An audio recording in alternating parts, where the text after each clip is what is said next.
मेरा देश बदल रहा है, इंडिया डेवलप हो रहा है। And as a part of this development कई सारे इंफ्रास्ट्रक्चर प्रोजेक्ट्स इंडिया में अनाउंस हो रहे हैं। One of these projects is DMIC यानी दिल्ली मुंबई इंडस्ट्रियल कॉरिडोर, जो 6 स्टेट्स में से पास होगा। ये कॉरिडोर का हेतु एक ही है कि इंडस्ट्रियल एक्टिविटी, इंडस्ट्रियल गतिविधियों को बढ़ाना है। इंडस्ट्रियल एक्टिविटी बढ़ाने के लिए उसके साथ साथ फ्रेट के लिए इंफ्रास्ट्रक्चर भी डेवलप करना जरूरी है। एंड इसीलिए dedicated freight corridor DFC develop हो रहा है। जो रेलवे लाइन आप मेरे पीछे देख रहे हैं, it is a part of dedicated freight corridor. ये हाईवे भी डेडिकेटेड फ्रेट कॉरिडोर का पार्ट है और हम गुजरात में खड़े हैं। क्यों गुजरात में? क्योंकि ये डेडिकेटेड फ्रेट कॉरिडोर का सबसे बड़ा चंक गुजरात में डेवलप होना है और इसमें सबसे बड़ा node Dholera greenfield special investment region में है।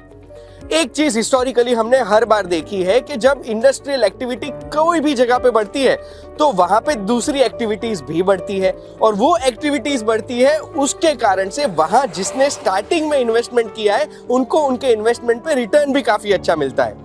धोलेरा स्पेशल इन्वेस्टमेंट रीजन के बारे में हमने कई सारी बार न्यूज में कोई ना कोई जगह पे पढ़ा ही होगा, लेकिन हमें मालूम नहीं है कि धोलेरा में एक्चुअली हो क्या रहा है। इसीलिए मैं आपको आज 3 चीजें दिखाने वाला हूँ। सबसे पहली, धोलेरा स्पेशल इन्वेस्टमेंट रीजन का ऑन ग्राउंड डेवलपमेंट हुआ कितना है बॉस।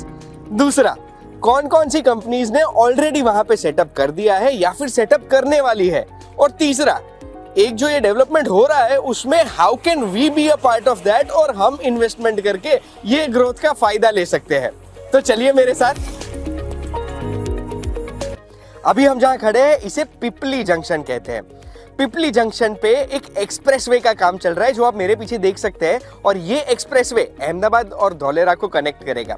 100 किलोमीटर्स का ये एक्सप्रेसवे 4200 करोड़ के खर्च से बनने वाला है। जैसे दिल्ली मुंबई एक्सप्रेसवे तैयार हो रहा है वैसे ही अहमदाबाद धोलेरा एक्सप्रेसवे भी तैयार हो रहा है और दिल्ली मुंबई एक्सप्रेसवे के जो आपने अमेजिंग पिक्चर्स देखे होंगे अलग अलग इंटरचेंजेस के, वैसा ही एक इंटरचेंज पिपली जंक्शन पे भी डेवलप होगा। आपको सवाल ये आया होगा कि एक्सप्रेसवे के दोनों लेन एक दूसरे से इतने दूर क्यों है। ये दोनों लेन के बीच में आने वाली है एक मोनोरेल, यानी अहमदाबाद से अगर आपको धोलेरा आना है तो आप एक्सप्रेसवे को यूज कर सकते हैं या फिर पब्लिक इंफ्रास्ट्रक्चर को यूज करके आप सस्ते में भी धोलेरा आ सकते हैं।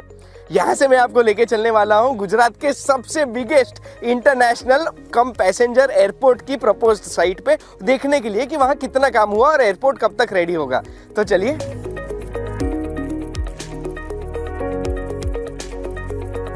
ये जो आपको मेरे आसपास काम चलता हुआ दिख रहा है, ये जो ढेर दिख रहा है ना, ये इसीलिए है कि पूरे एयरपोर्ट वाली लैंड को 20 फीट यानी 2 फ्लोर जितना हाई करने वाले हैं।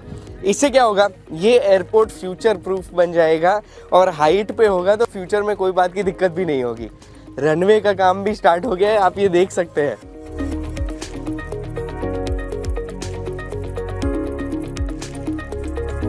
पिपली जंक्शन के ऊपर खड़े रहकर हमने जो एक्सप्रेसवे का काम देखा ना, ये वही एक्सप्रेसवे पे हम खड़े, ये वही जगह है जहां हमारे रोड ट्रांसपोर्ट एंड हाईवेज के मिनिस्टर नितिन गडकरी जी कुछ समय पहले आके गए। ये है पहला लेन, वहां आपको दिख रहा है दूसरा लेन। दूसरे लेन के ऊपर तो काफी सारा काम आगे भी बढ़ गया और दोनों लेन के बीच में ये जो जगह है ना, ये मुझे आपको दिखानी है। इसे कहते हैं कॉजवे। एक रोड का सबसे बड़ा दुश्मन कौन होता है? पानी। पानी जितना स्टेगनेंट होगा उतना रोड जल्दी खराब करेगा। ये दोनों रोड के बीच में ये कॉजवे डिजाइन किया गया है ताकि एक्सेस वाटर इजीली ड्रेन हो सके दोनों तरफ से। ये रोड कहाँ लेके जाता है हमें? सीधा धोलेरा। हम भी वहीं जा रहे हैं, चलो। ये हम धोलेरा के एक्टिवेशन एरिया में आ गए हैं। एक्टिवेशन एरिया धोलेरा के इंडस्ट्रियल एरिया की शुरुआत में आता है। ये एरिया बेसिकली ऑलरेडी डेवलप हो चुका है, इंफ्रास्ट्रक्चर रेडी है। मेरे पीछे आपको दिखेंगे 55 मीटर्स के रोड्स, लेन्स रेडी है। कोई भी स्मार्ट सिटी तभी कहलाता है जब उसका प्लानिंग स्मार्ट किया गया हो। धोलेरा एक ग्रीनफील्ड स्मार्ट सिटी है, ये इंप्लीमेंटेशन हमें दिखता है। धोलेरा में ऑलरेडी इंडस्ट्रियल सेक्टर्स भी डिवाइड हो चुके हैं और इतना ही नहीं, कोई भी एरिया को इंडस्ट्रियल एरिया बनाने के लिए 4 चीजों की रिक्वायरमेंट होती है। सबसे पहला होता है रोड, जो मैंने आपको दिखा दिया। 55 मीटर्स के रोड से तो शुरुआत होती है धोलेरा स्मार्ट सिटी की।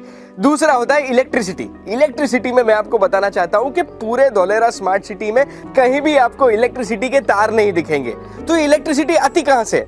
इसका जवाब मैं आपको वीडियो में थोड़ी देर में दूंगा। तीसरा आता है पानी। पानी के लिए हर थोड़े थोड़े डिस्टेंस में बड़े बड़े पानी के टैंक बन चुके हैं यहाँ पे, यानी पानी का प्लानिंग तो हो चुका है। और फोर्थ है पब्लिक ट्रांसपोर्ट।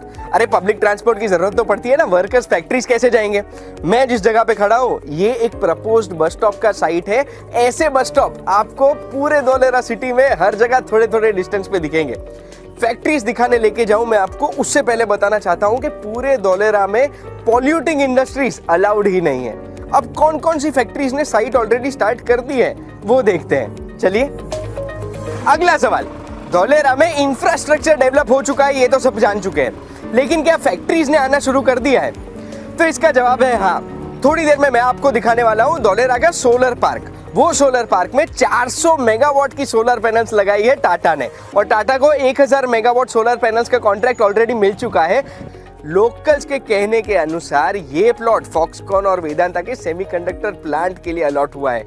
अब मैं आपको एक बहुत ही स्पेशल चीज दिखाना चाहता हूँ। थोड़ी देर पहले मैंने आपको पूछा था कि पूरे धोलेरा स्मार्ट सिटी में आपको कहीं भी इलेक्ट्रिसिटी के टावर नहीं दिखेंगे, इलेक्ट्रिसिटी के तार नहीं दिखेंगे। क्यों? इसकी वजह से ये एक डक्ट है। पूरे स्मार्ट सिटी में ये डक्ट में से ही होके सारे इलेक्ट्रिसिटी के तार जाते हैं और हर किसी को इलेक्ट्रिसिटी प्रोवाइड ये डक्ट ही करेगा। सिर्फ इलेक्ट्रिसिटी नहीं, वाईफाई का, फाइबर ऑप्टिक का, टेलीफोन लाइंस का, पानी का सारा कनेक्शन इसमें होगा। और इसमें काफी सारी एम्प्टी स्पेसेस भी दी हुई है, जो एम्प्टी स्पेसेस में अगर फ्यूचर में और कोई नई चीज इंस्टॉल करनी है तो कर सकते हैं। अब ये इलेक्ट्रिसिटी का डिस्ट्रीब्यूशन कैसे होता है? ये जो डक्टिंग सिस्टम है इसे फ्यूचर को ध्यान में रख के बनाया हुआ है और इसे एक डिग फ्री कॉन्सेप्ट कहते हैं। इसका फायदा क्या होता है ये आप जानते ही होंगे कि आपके शहर में कभी भी आप देखोगे तो रोड्स पे कोई ना कोई खुदाई तो होती ही होगी। ये खुदाई इसलिए होती है क्योंकि प्लानिंग नहीं किया होता। ये एक ग्रीनफील्ड सिटी है, प्लानिंग करके इसका एग्जीक्यूशन होता है और ये एग्जीक्यूशन हमें यहाँ पे दिखता है। अब ये इलेक्ट्रिसिटी का डिस्ट्रीब्यूशन कैसे होता है वो भी मैं आपको फटाफट बताना चाहता हूँ। मेरे पीछे आपको जो हाई टेंशन के केबल्स दिख रहे हैं, ये केबल्स जाते हैं इलेक्ट्रिसिटी सबस्टेशन में। सबस्टेशन से ये डिग फ्री कॉन्सेप्ट वाले डक्ट्स में केबल में जाती है इलेक्ट्रिसिटी, और ये इलेक्ट्रिसिटी धोलेरा के पूरे शहर में डिस्ट्रीब्यूट होगी। जब आप धोलेरा स्मार्ट सिटी के 70 मीटर्स रोड के करीब आएंगे ना, तो आपको बिफोर आफ्टर का एक्चुअल फिजिकल एहसास होगा। मेरे पीछे जो आपको दिख रहा है ये धोलेरा डेवलपमेंट के पहले कैसा दिखता होगा ना, वो दिख रहा है, और ये है यहाँ का डेवलपमेंट। गुजरात में फ्यूचर तो है बॉस। जब आप धोलेरा स्मार्ट सिटी के 70 मीटर्स वाइड वाले रोड्स पे आएंगे ना, तो एक चीज आप नोटिस करेंगे। क्या? कि भैया यहाँ पे प्लांटेशंस का एरिया बहुत बड़ा छोड़ा है। इतने बड़े प्लांटेशन के एरिया की जरूरत ही क्या थी? अरे मैं बताता हूँ ना, ये प्लांटेशंस का एरिया सिर्फ प्लांटेशन के लिए नहीं है, फ्यूचर प्रूफ प्लानिंग इसे ही कहते हैं, क्योंकि यहाँ पे आने वाली है मोनोरेल, ताकि जब मोनोरेल का कंस्ट्रक्शन शुरू हो तो रोड्स बंद ना करने पड़े और मोनोरेल दोनों रोड के बीच में चले। इसे ही तो कहते हैं स्मार्ट सिटी, इसे ही कहते हैं प्लानिंग। इंफ्रास्ट्रक्चर तो आपने देख लिया है, तो मैं जिस जगह पे खड़ा हूँ ये रिक्रिएशनल पर्पसेस के लिए क्रिएट किया हुआ एक रिवर फ्रंट प्रोजेक्ट है।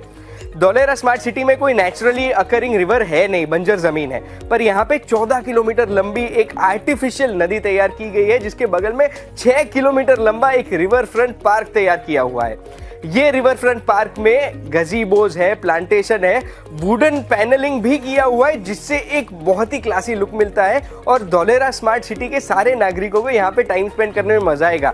एक तो बगल में रिवर है, तो रिवर के आसपास बैठना हर किसी को अच्छा लगता है। धोलेरा स्मार्ट सिटी की जो ये रिवर है ना, इसकी मैं 2 खासियत भी बताना चाहता हूँ आपको। सबसे पहली खासियत तो ब्यूटिफिकेशन है कि नदी जब कोई भी शहर में होती है तो वो नदी शहर को ऑलरेडी ब्यूटिफाई कर देती है। पर दूसरी खासियत इसकी ये है कि ये रेन वाटर कलेक्ट करती है। धोलेरा बना है बंजर जमीन के ऊपर, तो पानी यहाँ पे टिकता नहीं था, तो ये जो आर्टिफिशियल रिवर है ये रेन वाटर कलेक्ट करने का काम करेगी, और ये रेन वाटर टैंक्स में फिल्टर होके जाएगा और वही टैंक्स में से पूरे शहर में डिस्ट्रीब्यूट होगा। अब मान लीजिए ये रिवर का पानी एक लेवल से नीचे आ जाता है तो क्या होगा? सामने की साइड पे रोड क्रॉस करके आप देखेंगे ना, तो वहां पे एक आर्टिफिशियल रिजर्वॉयर है, जो रिजर्वॉयर में बारिश का पानी कलेक्ट होता है। तो ये रिवर का पानी जो अगर नीचे जाता है तो वो रिजर्वॉयर में से अंडरग्राउंड सिस्टम्स के द्वारा रिवर में पानी ऑटोमेटिकली वापस आ जाएगा। इतना ही नहीं, ये रिवर का एक छोर कनेक्टेड है नर्मदा कैनाल की सौराष्ट्र ब्रांच के साथ, यानी अगर और भी पानी की जरूरत पड़ती है तो नर्मदा कैनाल में से इसको ले सकते हैं। धोलेरा स्मार्ट सिटी स्मार्ट क्यों है ना, उसका एक और रीजन मुझे मिल गया है। वो रीजन है ये सेंसर्स। ये सेंसर आप धोलेरा स्मार्ट सिटी में कहीं भी जाएंगे आपको हर जगह दिखेंगे। ये सेंसर्स कनेक्टेड है एबीसीडी बिल्डिंग के साथ। ABCD building Dholera smart city का दिमाग है, दिल है, हर कुछ है, क्योंकि धोलेरा स्मार्ट सिटी में क्या हो रहा है उसका सारा मैनेजमेंट होता है एबीसीडी बिल्डिंग से। ये सेंसर्स क्या क्या चीजें सेंस करेंगे वो भी मैं आपको बताता हूँ। सबसे पहले तो ये पॉल्यूशन सेंस करेंगे, मतलब इतनी सारी इंडस्ट्रीज जो लगेगी तो कोई इंडस्ट्री ज्यादा प्रदूषण तो नहीं कर रही है ना, उसका ध्यान रखेंगे। अगर कहीं आग लग गई है, कहीं ज्यादा क्राउड हो गया है, ज्यादा ट्रैफिक हो गया है, उसका ध्यान रखेंगे। इतना ही नहीं, कोई भी तरह से कोई भी लीक होता है, कोई भी सिस्टम अपने हिसाब से काम नहीं कर रहा है, उसका भी ध्यान यही सेंसर्स रखेंगे कि आपके शहर में ऐसा कोई सेंसर लगा हुआ है। मैंने आपको स्टार्टिंग में ही बताया था धोलेरा एक ग्रीनफील्ड स्मार्ट सिटी है। इसको पहले पेपर पे डेवलप किया गया था, उसके बाद ऑन ग्राउंड इम्प्लीमेंटेशन हुआ है इसका। जो पेपर पे डेवलप किया था वो यहाँ पे हमें ऑन ग्राउंड दिखता है। फुटपाथ अलग, साइकिल ट्रैक अलग और रोड अलग, यानी डेडिकेटेड डिमार्केटेड प्लेस को छोड़ के व्हीकल्स और लोग और कहीं नहीं जाएंगे। और ये साइकिल ट्रैक और फुटपाथ को कवर करने के लिए 10,000 ट्रीज प्लांट की है, जो 10,000 ट्रीज बड़े होके यही साइकिलिस्ट और फुटपाथ पे चलने वाले पेडेस्ट्रियंस को शेड देंगे। एक चीज जिससे आप अपने शहर में परेशान होंगे वो मुझे पता है कि बारिश में होता होगा कि यार इतनी सी भी बारिश गिरती है तो आपके घर के आसपास या आपके ऑफिस के आसपास रोड में पानी भर जाता है, ट्रैफिक हो जाता है और बहुत परेशानी होती है, व्हीकल्स बंद पड़ते हैं वो एक्स्ट्रा। इतने बड़े बड़े शहरों में जब ये होता है तो बहुत गुस्सा आता है कि यार इतनी महंगी जगह लेकर के पानी में रहना पड़ता है। ये चीज का ध्यान धोलेरा स्मार्ट सिटी में रखा हुआ है। एक तो सबसे पहले सारी सड़कें स्लोप वाली है, यानी पानी सड़क पे रहेगा ही नहीं, और स्लोप पे थोड़े थोड़े डिस्टेंस पे आपको ऐसी ड्रेनेज लाइन दिखेगी जो ड्रेनेज लाइन में सारा पानी निकल जाएगा यहाँ से।